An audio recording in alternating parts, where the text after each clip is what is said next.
Imagine for a moment that somewhere in the middle of Texas there was a large foreign military base, say Chinese or Russian.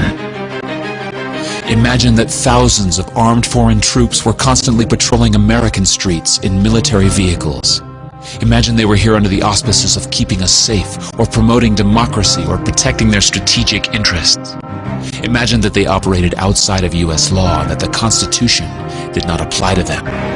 Imagine that every now and then they made mistakes or acted on bad information and accidentally killed or terrorized innocent Americans, including women and children, most of the time with little or no repercussions or consequences. Imagine that they set up checkpoints on our soil and routinely searched and ransacked entire neighborhoods of homes. Imagine if Americans were fearful of these foreign troops and overwhelmingly thought America would be better off without their presence. Imagine if some Americans were so angry about them being in Texas that they actually joined together to fight them off in defense of our soil and sovereignty because leadership in government refused or were unable to do so.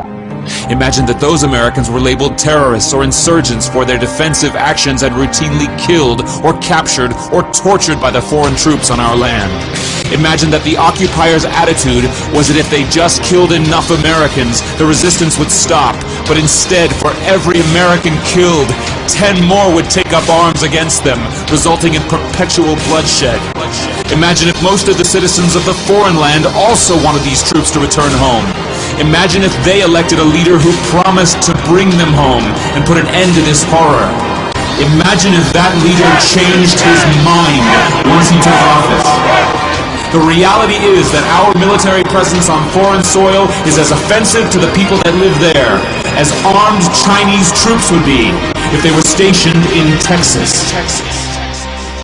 Shutting down military bases and ceasing to deal with other nations with threats and violence is not isolationism. It is the opposite. Opening ourselves up to friendship, honest trade, and diplomacy is the foreign policy of peace and prosperity.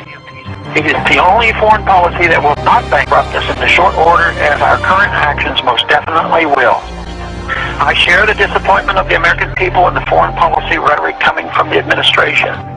The sad thing is, our foreign policy will change eventually, as Rome's did, when all budgetary and monetary tricks to fund it are exhausted. Click here to learn how Ron Paul is America's strongest presidential candidate on national defense.